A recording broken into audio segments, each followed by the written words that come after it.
Welcome to Chain Reaction, the Foreign Policy Research Institute's flagship network of podcast series examining the political, security, economic, and social trends shaping Europe and Eurasia. Throughout the year, we're talking with experts about developments in Russia's war in Ukraine, the new European security order, the past, present, and future of the Baltic states, Russia's political economy, and great power competition in the region. Join us each month for Bear Market Brief, Baltic Ways, Report in Short, and of course, our flagship, Chain Reaction. New episodes are available each week on Apple Podcasts, Spotify, or wherever you get your podcasts. This week on Chain Reaction. Podcasts are recorded in all sorts of places and all sorts of venues, and Chain Reaction is no exception. The episode you're about to hear was recorded on the floor of a hotel room in Newport, Rhode Island at the conclusion of the 15th Newport Global Summit. The summit's the brainchild of Newport's Catherine Kitty Cushing and strives for a convergence of legacy, knowledge, and purpose. This year, for the first time, FPRI's Nick Gvozdev, Maya Otarashvili, and myself, Bob Hamilton, took part, leading a panel discussion on the economic, political, and security impacts of the so-called Middle Corridor, a developing transportation network linking the Euro-Atlantic and Indo-Pacific basins, the two main engines of the global economy. Stay tuned to find out what we said and what we think it all means. So this is your host, Bob Hamilton on Chain Reaction. I'm joined today by Nick Gvozdev and Maya Otarashvili. We're here in Newport, Rhode Island at the Global Summit. Let me turn it over to you, Nick, to give us a quick overview of what the summit's about and what we're here doing. Well, very happy to be sharing what's happening here at the Newport Global Summit with our audience. This is a two-day gathering in Newport, Rhode Island that seeks to bring together the business community, investors, people from the arts, and those of us here to talk about what's happening in politics and international relations in the hopes that we can gain a better understanding of what's going on in the world and cross-pollinate in our various spheres. What we're doing up here, and I think what is very important from the perspective of what we do at the Foreign Policy Research Institute, is that there are trends happening in the business community that immediately back up into national security and foreign policy. So there have been a number of presentations this year and in previous years looking at new and disruptive technologies, robotics, artificial intelligence. We see potentially very game-changing developments in biotechnology, in healthcare, with the prospect, for instance, of life extension, with all of the benefits and drawbacks that might bring. We see questions about the U.S. and the world, whether or not American investors and foreign investors believe that the current international system, defined by a reasonable adherence to rules of engagement and the stability of the dollar as the global reserve currency, is going to last, or whether or not investors should be hedging against that.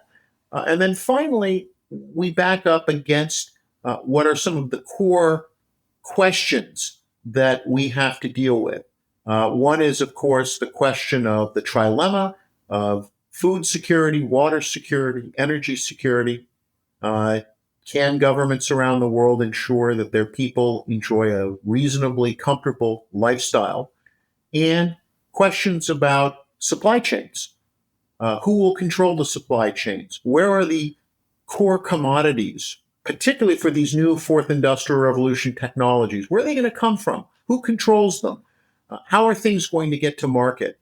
And one of the things that we were doing here today is to highlight the essential central role that Central Asia and the Caucasus, the Middle Corridor, play with regard to all of these questions: supply chains, commodities, movement of goods and services, questions about security, given the fraught geopolitical nature of the realm and of the role of China, of Russia, Iran, India, the Europeans, NATO, the United States.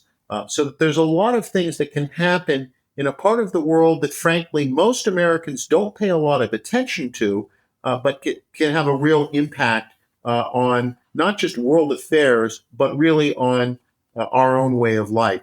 So with that, and to perhaps share with our listeners some of the tenor of the conversations we've been having here, Bob, if I can turn back to you to get some of your thoughts that you raised about why this region that we came to discuss here in Newport matters in security terms. Sure. So one of the things that has struck me over these past couple of days is this is a very different conference from the type of conferences that you and I normally attend.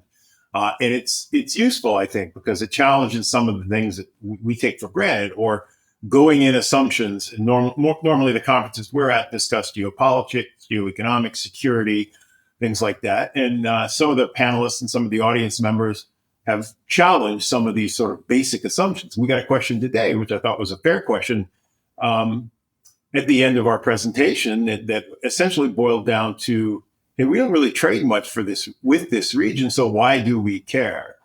And we didn't have time to answer it in the session, but my answer to that is really there are three reasons. One, part of what we were talking about today was not necessarily the region as a region and what's in the region of Central Asia, the Caucasus, but its role as a transit corridor and linking, as you said, Nick, the Euro-Atlantic basin and the Indo-Pacific basin, the two major economic engines of the world. So in one sense, this region matters because it does connect those. And then secondly, I would say it matters because if you only look at a region in terms of the opportunities, in this case, opportunity to make money, you may miss the fact that regions, even where there's not a lot of economic opportunity, there are potential threats that emanate from them. And we have to look at not only opportunity, but threat. And so this, of course, is the region from which the 9/11 attacks originated, out of Afghanistan. And then many of the terrorist attacks since 9/11 have been planned or originated in this region. So I would argue that its stability is a U.S. interest. And then the third region is, it's been sort of the third reason is it's been a core tenet of U.S. national security policy since the end of the Second World War that given its size, population, and concentration of resources, Eurasia, the prevention of the emergence of a hegemonic power in Eurasia is a vital U.S. national security interest. And then the second tenet of that sort of core precept of U.S. national security thinking is that Eurasia as a region is not reliably self-regulating and preventing the emergence of a hegemonic power. And so we look at China, we look at Russia, both clearly have hegemonic designs. Whether or not they have the capability to emerge as hegemons, we don't know. But our engagement in this region, I think, is critical to preventing this thing that we've argued is a vital national security threat to vital U.S. interests. So, and I thought that point that Steve Forbes raised about that, U.S. policy has to be, we don't want to see hegemons. Mm-hmm. We don't want to see a hegemon, Russia being hegemonic in Europe and the Black Sea. We don't want to see China hegemonic in Asia. We don't want Iran to be able to dominate the Middle East, and that therefore keeping these regions open is a U.S. interest, even if the U.S. isn't necessarily the direct beneficiary. Although I did think, Maya, to turn to you, that there can perhaps be a bit of short-sightedness, right? It's easy enough to say, well, this region today doesn't matter, but there's a lot of opportunity. There's a lot of infrastructure projects, ports, railways, all of the support facilities. And it does seem that in some cases, we may be ceding ground, we, the United States and the Europeans, if we speak of the West, maybe more generally, that we're ceding ground to China, which is happy to both build the infrastructure and then reap the benefits. And perhaps you can talk about what you've been observing and what you shared with people today about, for example, in Georgia, if we think of Georgia as sort of one of the key terminal points coming in from Asia to be able to then to access Europe across the Black Sea, into Romania, into Turkey, and then from there into Europe. The fact of what happens if it's China that really controls this vital supply chain. Yeah, thank you, Nick, for that question. I just want to step back a little bit, even more than that. And sort of acknowledge the importance for, I guess, what you might call interdisciplinary engagement, right? This conference was such a reminder to me that we operate in an echo chamber in a way. No matter how much we disagree with one another, we still approach these issues from some assumptions, from shared assumptions, things like transatlantic security, transatlantic alliance, European security, European stability. We very rarely go back to the basics of arguing, by the way, this is what European security means. This is why it's important. This is why it matters for the United States. This is why, the transatlantic unity is important. So we're already coming from a premise that is not a given certainly not in the community that has participated in this conference this week, right? So it's such a nice, refreshing reminder that we do have a pretty significant education mandate in what we do as think tankers, as Eurasia analysts, if you will, that we may feel like the case is made for this need for transatlantic unity, that we own, European challenges and opportunities as much as we own ours in the United States. But that case is never going to be made once and for all, right? So this for me was such a great reminder that, hey, it's really important to get out of our own bubble, whether that's security studies, whether that's, again, Eurasia studies, all of these things, even the basic premises, right? Things like, we are competing with China non-militarily around the world. We do care about what China does around the world and where it invests, and also what China sees as sort of the strategic next frontier. We should care about this and keep an eye on it. All of a sudden, I think in these conversations, again, I was reminded, oh no, we do need to step back and make that case one more time. But, Bob has military background, you're at the Naval War College. So we often talk about the disconnect between the civil and military sort of fields. But again, this summit is for me a reminder that there's also a disconnect between sort of academics, think tankers, the nonprofit world, and the business world, the for-profit world. So bridging that gap needs to be just as much a priority for us think tankers. One, if we want to stay relevant and competitive, but two, if we want to affect policy change, right? Because these are what I often call, and FPRI often calls, policy influencers, right? So that's just kind of the bigger picture takeaway for me, and that was very refreshing. And yeah, I think we should take advantage of these opportunities as much as we can. The case we were making, our portion of the presentation was all about the importance of the middle corridor. And, I've started out looking at it more from, what does this mean for democracy? What does this mean for regime stability and politics? But I feel like now more than ever, with China's sort of more robust entry into this region, the phrase geoeconomics, geopolitics, it's all more relevant and important now than ever.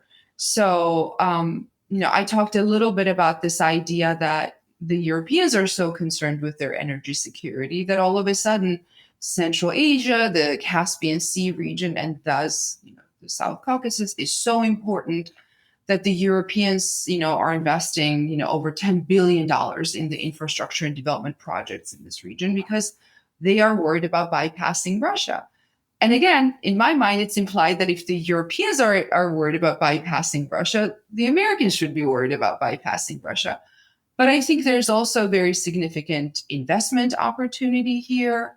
There are opportunities for the private sector that the government sector simply cannot take advantage of, because so much of the region has backslid in terms of its democracy. A lot of these are authoritarian regimes. So we, as Western governments, have to tie our aid and our, any of our development projects to, preconditions about democratic consolidation and human rights. But we still have to find a way to compete with China and Chinese interests in this region. And right now, I'm noticing this trend, and I don't know, Bob, if you agree with this, but Chinese money is almost neutral money. If you are in this middle corridor space, you have this duality, right? You're with Russians think, and so do we, the Westerners, you're with us or you're against us. You're a consolidated democracy and you're taking, American and European money to develop a deep seaport, or you're an authoritarian government aligned with Russia, and we are not going to see eye to eye. And a lot of these ventures are going to fail. And it seems that Russia is okay with Chinese money in spaces where Russia itself cannot. I mean, let's be honest, right? Russia would love nothing more than to develop the Anaklia deep seaport itself, right? If it was okay, and if there was not going to be a major revolution in Georgia as a result, I'm sure Putin would really love to have a major stake in Georgia's one and only deep seaport, right? So that's not possible. But China is this alternative that we have not yet drawn. We, the West, have not yet drawn a red line saying, if you take Chinese money, we're done with you.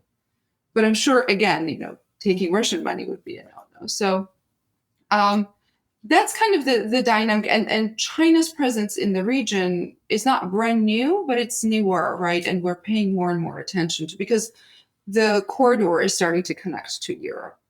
And the Black Sea portion of the puzzle piece is coming together more and more. So I'm really fascinated by how that's going to shape up, not in the next 2 years or 5 years, but in the long term. What is that going to mean for how Russia sees the region, but also how competitive the West is going to be? And by the West, I guess in this case, I have to say how competitive the US is going to be in the region. Because again, the Europeans have made it very clear. They are invested in the middle corridor concept. They see value in it, but it's almost like a matter of survival for them, right? Because they have no other option but to look for ways to bypass Russia. Where does the U.S. role fall in all of this? I'm more of a newcomer to this question, so I'm looking closely and I'm very fascinated by it. But I mean, Bob, you've done very recent field research on all of these questions, so I'd love to hear your take on that. I guess I would say, in terms of the middle corridor, and it really has only reemerged as a serious idea since the Russian invasion of Ukraine, the full-scale invasion in February of 2022, and the imposition of sanctions on Russia, caused the Chinese to start to see Belt and Road Initiative infrastructure through Russia as a potential liability, and started to incentivize them to more seriously consider building out the middle corridor and building out these transit routes that go through Central Asia, across the Caspian, across the South Caucasus, and then either down into Turkey or across the Black Sea to Romania and Bulgaria. And in a lot of ways, I think U.S. and Chinese economic interests and European U.S. and Chinese economic interests are more aligned now than they were 2 or 3 years ago, and less aligned with Russia's economic interests. But when I ask the China people, the China watchers, is there space for us to sort of come to an accommodation, a condominium with China, and sort of jointly develop some of this infrastructure? The answer from the China watchers in the U.S., at least, is always no, because the narrative in both capitals, in Washington and Beijing, is so toxic right now that for any politician who was seen as collaborating with the other side, even and what the Chinese always say, win-win cooperation, even in the sense when it truly is win-win, the political loss you would take, the political beating you would take from doing that in DC or Beijing is so significant that people are disincentivized to do it. In terms of politics, I think, you rightly mentioned, Maya, that I think Russia and China are much more aligned in what they would prefer to see in terms of regime types in the region. The Chinese, there's a great article, I think it was Nargis Casanova who wrote it, that compared the Chinese experience in dealing with Tajikistan and Kyrgyzstan in Belt and Road Initiative investments, and how they much preferred the quote, stability, unquote, of the Rachmanov regime, because he's been in power for 30 years. Whereas in Kyrgyzstan, you had revolutions and democratic elections and changing presidents, which meant the entire top strata of the elite sometimes in the country changed. And the Chinese then had to build relationships with a whole new group of people. So they clearly would prefer probably undemocratic and authoritarian regimes. We know the Russians prefer the same, as long as they're, for the Russians, the main thing is that they're reliably anti-Western, pro-Russian.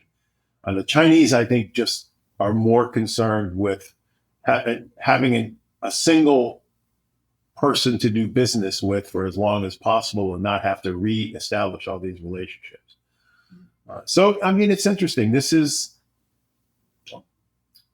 again, we're talking about two massive economic engines and ways to connect them most efficiently. I think you did the transit math today, or is it you, Maya, in the panel, and how many days it takes to get from the route through Russia, the middle corridor, and the sea route. I think that's worth repeating here because it was really instructive. Yeah, I have the numbers. It's really interesting.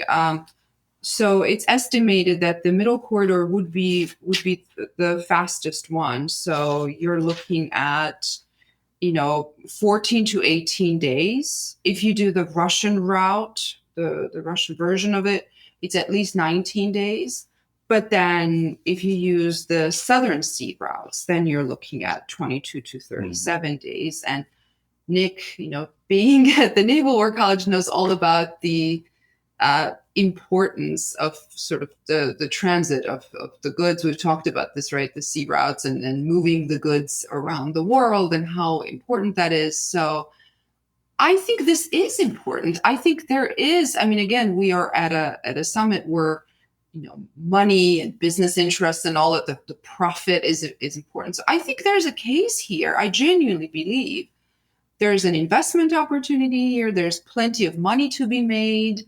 And it's just about navigating this really complex landscape of lots of small countries, lots of personalities, and a couple of, sort of really big bears, pun intended, sort of waiting around the corner, right, as you make your way from China to the European markets. But it's not insurmountable. And I think it's just about sort of being clever, having the right advisors, the right risk assessment team, political risk advisors. And that is really a space where I feel like what we do and what think tank, experts and analysts do, where we can be, have a mutually beneficial relationship with the for-profit world.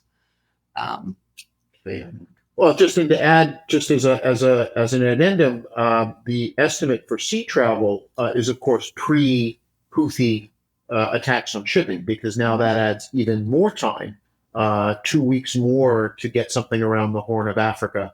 And so you can definitely see the attractiveness of the middle corridor.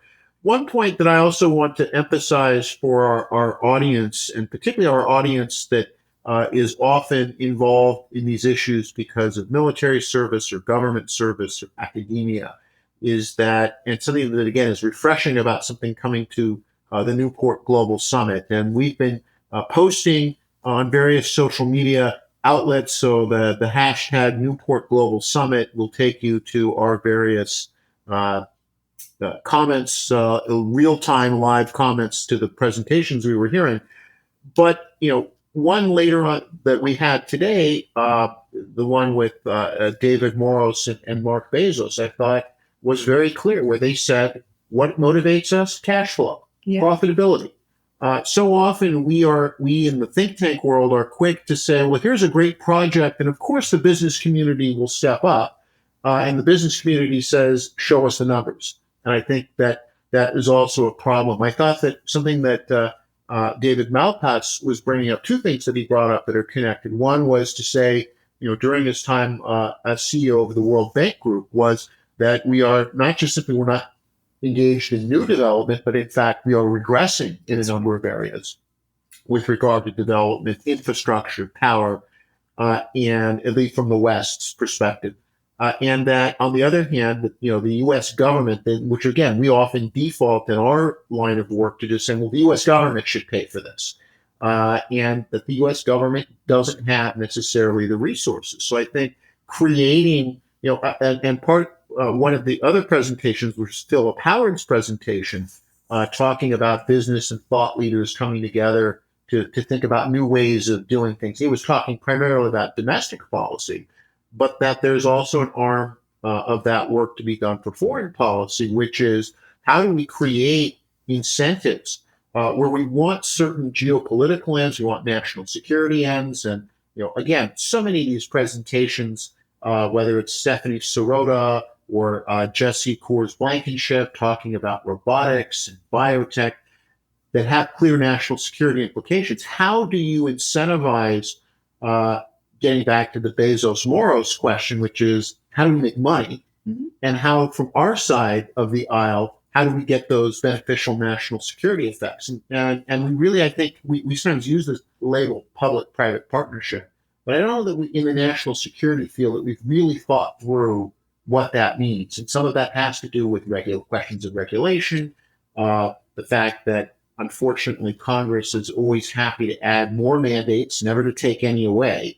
And as we've seen, sometimes investors will say, this project is not, we can't make it profitable. And that does leave the field open, like in the case of Anaklia, where the Chinese are left as the only one standing, even when countries would much rather have or deal with American partners or European partners, but that we haven't thought through from our end. So I think there's some real food for thought that we take away from an event like this, which is to really get that perspective in play. But coming back, as we're sort of continuing to look at this, and maybe coming back to one of the themes, again, we only have, with these types of presentations, only have so much time. But that now that we're on the podcast, we have a little bit more flexibility to indulge with our listeners. But really getting back at this question of why this matters, right? Why does it matter if China controls the infrastructure from the Pacific Ocean to the Black Sea?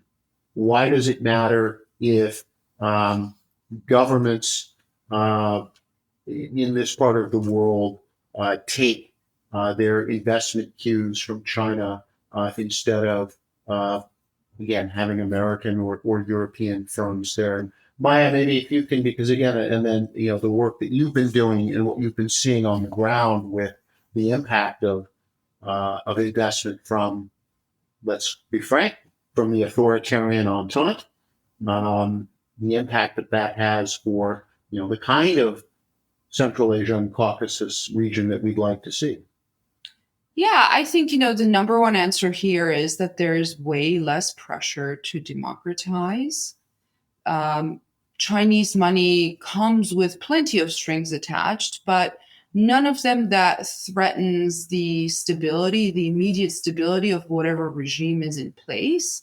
And right now, we happen to have this moment in history where most of the South Caucasus countries are some form of authoritarian or some form of, semi-consolidated democracies, right? So regime stability for some of them are oligarchic regimes, right? So there is just more of a common language. They have a shared language, the language of, corruption and backdoor deals, things like that. So I don't think it's just in the South Caucasus. Generally, I would argue that there's this global trend in just political leadership, which is this very short-term thinking and all about political survival of, even if it's a democratic leader. I mean, here in the US, we have that disease very much so, where, certain political leaders, Speaker of the House, all they worry about is, am I going to have my seat tomorrow? Not even next week, but tomorrow, right? So when you're engaging with the Europeans and the Americans and you're trying to get this American money, my God, all the conditions, right? And all at least you have to sort of pretend to be liberal and in support of human rights and, again, Bob, you've done the most recent field research on China's sort of role in this region. But yeah, the money does not have that conditionality that you have to do the really hard work of democratizing. And then let's say you're Georgian, or Armenia is a good example. You did the really hard work and you democratized, and you're doing really well in your democracy scores. And then where do you end up? You end up on Russia's radar. You get too much attention. And then it becomes, this dichotomy of security versus democracy. Can I afford to democratize so much that then, it looks really bad to Putin, and then I'm not so safe. And again, whether you're a democratic regime or an authoritarian one, you worry about your regime stability or your political stability. So again, I feel like in the short term, Chinese money just offers this political neutrality in a way. As a matter of fact, I know, Bob, you would agree, right? The Chinese don't like to get involved in your domestic politics. They just want to make these business deals, but they really don't want to get involved in your domestic politics. You do you. So that's one aspect of it. But what I've noticed in many of these countries, actually, that I found fascinating is actually they start these relationships with China in hopes of getting Chinese money. They want Chinese money. But in a lot of places, I haven't seen any Chinese money. If anything, they're just coming in and taking up projects for which these governments have to pay China, right? And Bob, please correct me if I'm wrong, but that's my understanding of a lot of this. So it seems like they're dangling some kind of a carrot in front of these government, the Chinese, right, are offering a promise of an incentive, again, Chinese cash, that I'm not seeing enough of it at least in the Black Sea region. So yeah, please. Yeah. Well, so the Belt and Road Initiative is still fairly popular in Africa. If you look at public opinion surveys, much less popular in Eastern Europe and Central Asia for the reason that you just identified, Maya. In many BRI projects, the project will be named, a tender will be put out to finance it. Only Chinese banks will participate or will be allowed to participate. So a Chinese bank will then get the tender to provide the loan, to finance the loan. And then a Chinese construction company will win the tender to build the object and then import a bunch of Chinese workers to do the actual labor. And so in places like Eastern Europe, what you're seeing is the 17 plus 1 is now, this initial 17 Central Eastern European countries plus China. This big investment partnership is down to 14 plus 1 and will almost certainly go lower because the promises of sort of quick, easy cash did not really materialize from the Chinese side in the way that many of the Eastern European partners thought they would. And then in Central Asia, you're actually seeing public violence against BRI projects because people are angry that Chinese workers are being brought in to do work that locals could do but are not being hired to do. So some of the Central Asian governments, I know Kazakhstan, Kyrgyzstan, I think maybe Tajikistan as well, have negotiated deals with the Chinese government that say X percentage of workers on every BRI project must be local.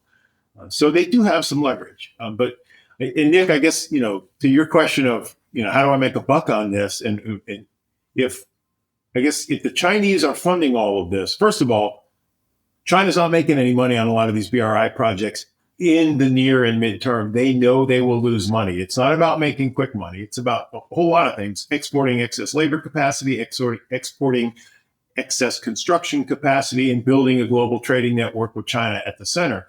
But over the long run, China makes the money, right? I mean, the answer to that question is who gets rich is in the short term, China spends a lot of money, but over the long term, if this works, they're going to make a lot of money. And so if you're not willing to spend some of this money up front, and that's the difference between all these Chinese projects and sort of the Western projects, we all remember the Nabucco, right? The EU pipeline, all that stuff, the Western stuff is going to be privately sourced. And a lot of private equity doesn't want to invest in something that's not going to bring a return for a decade or more. But the Chinese state will, because they have cash, they have workers, and they have capacity to export. And they know that over the long term, it will pay them back. So a lot of this is just sort of, what's your time horizon? So Maya, please. I actually have a question for you, Nick. you've done a lot of work on the middle corridor, and so I want to sort of get your take on this. You believe the middle corridor is a good idea and should be robust and complete, right? It should exist. But how do you think it should be done, right? So we've talked about China quite a bit, but what do you think is like the ideal way for the middle corridor to be functional at its max capacity and in a sustainable way? Do you think it should be a combination of funding sources from all over, including the West? Or what's your take on how to optimally make it happen? It has to be a mix of all of that. It has to be a mix of funding sources.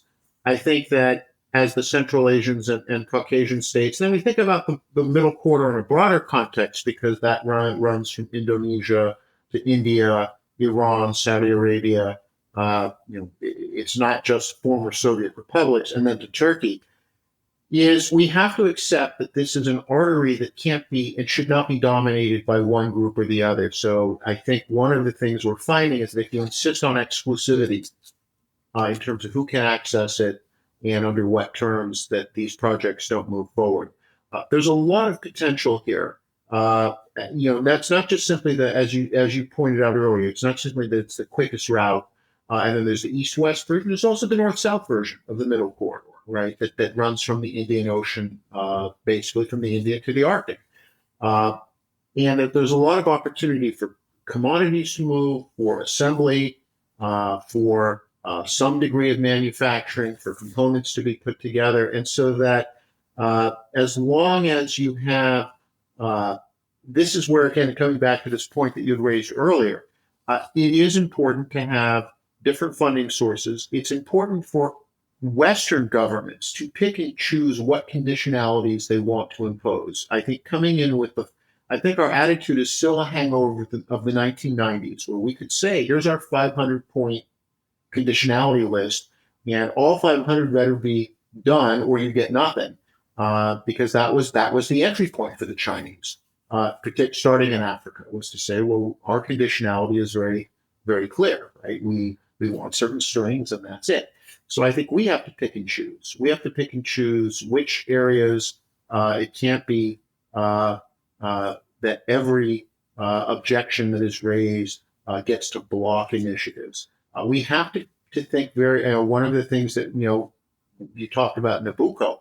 One of the things that really held up the Baku-Ceyhan line for many years was that U.S. governments did not want to be seen to giving tax advantages to a fossil fuel project.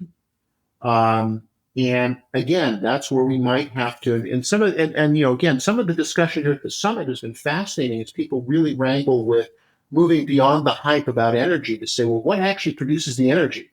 And what maybe, you may say that this is a cleaner version, but what are its other costs? So, for example, with electric batteries, the electric car doesn't produce any emissions, but the mining and then the disposal of the batteries can in fact be even more polluting in some ways, not for emissions, but in other areas. And again, I think we have to have those ducks in a row, but it comes back to a question that was addressed to us and that we've been getting sort of in the sideline conversations that maybe I can throw to Bob to wrap us up, which is, there was some of the people here at the summit, right?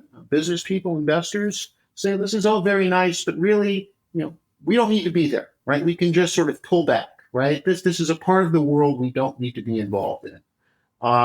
And throwing to you, Bob, to kind of wrap us up, what is the argument? Not, as you said, not when we're in a national security conference or we're in our echo chamber, but to the I don't want to say ordinary person on the street, because a number of the people here are quite extraordinary. No one here was ordinary. But for somebody who is not a national security wonk, what is the argument to say this matters? This matters to you in Newport to be thinking about this part of the world, that you have to be thinking about. You mentioned before about the security threats, 9/11 emanating from the center of the middle corridor, And in some ways, would 9/11 have happened if you had had the redevelopment in Afghanistan in the 1990s? You built the Turkmenistan, Pakistan, India pipeline crossing Afghanistan that could have generated revenue and other things. And that's a separate question altogether. But I mean, what's closing it up? What's the argument to someone on the street who doesn't know what a SAN is and just has this vague notion of the Middle Corridor, Central Asia, the Caucasus? What's the thing to convince them that yes, your time and yes, your tax dollars, whether it's in aid or it's in terms of support for public-private partnership, why does it matter?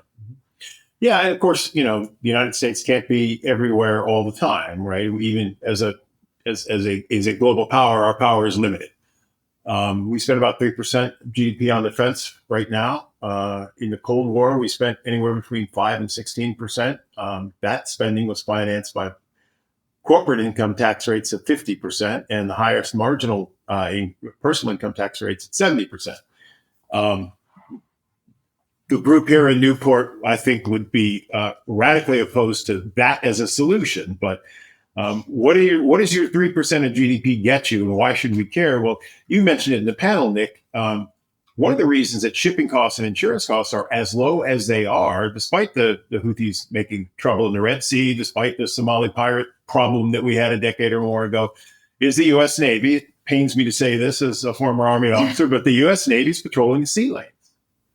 So you can put cargo on a ship in Shanghai and send it to Rotterdam and not really worry about anything other than the weather or the seas, right? You're not worried about pirates or a foreign navy or someone else taking the cargo off the ship and you losing your money.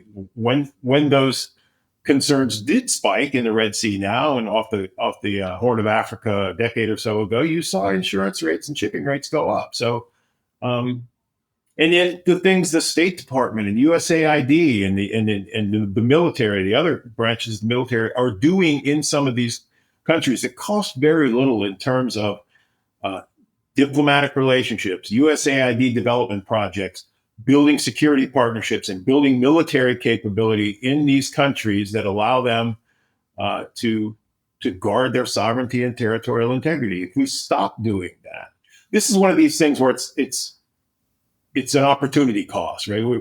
We don't know how much good we're doing until we stop doing it and fast forward 5 or 10 years and see what the world looks like. And I think you're always trying to quantify something that hasn't happened. And for the business community, which understandably wants to put a dollar cost on everything, and knows what the defense budget is at $700-800 billion a year, they may wonder, what are we getting for that? And I would say you're getting that, right?